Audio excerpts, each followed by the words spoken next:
for me, yung presence ni Yolo Pascual and ni Bossing Vic, iba. Alam mo, when they're on the set, people are at their best kasi we don't want to cause delay. So, pag andyan sila, talagang ready kami dapat lahat. Focus talaga yung hindi ako makakausap pag mahirap yung eksena kasi you don't wanna mess up kasi these are really brilliant actors that you're going to be working with, having scenes with.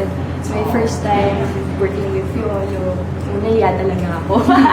As in, parang yung presence niya nakaka-intimidate. Kasi syempre, Yolo Pascual. But they make it to a point na they'll make you feel comfortable. Marirealize mo na, ay, tao pala si Piolo. Yung gano'n, yung nakakagulat. Pero masaya na nagkaroon kami ng bonding dito sa set. With Bossing also na, wow, grabe, it's such a pleasure. Bata pa ako talaga. Growing up, pinapanood ko na si Bossing. So sobrang starstruck ako talaga sa kanya. This is my second time working with Bossing. For an MMFF also, the first one. But I was a cameo on that. Ikaw, Christine, starstruck ka pa rin.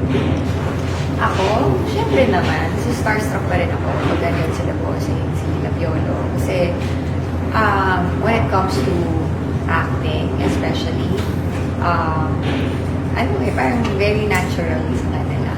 And all our co-stars here, Peter B, everybody, lahat ng kasama namin, talagang, pinili nila ng maigi. Siguro kung pakiramdam na parang, pinapanood ko lang sila dati, yung katrabaho. Yes, palagi ko yung naisip na parang, wow, I'm working with these brilliant actors, diba?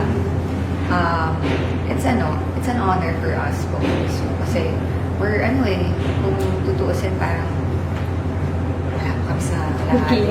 Lahat ng nagawa. Na-achieve nila sa industriya. So, it's a privilege to work with them.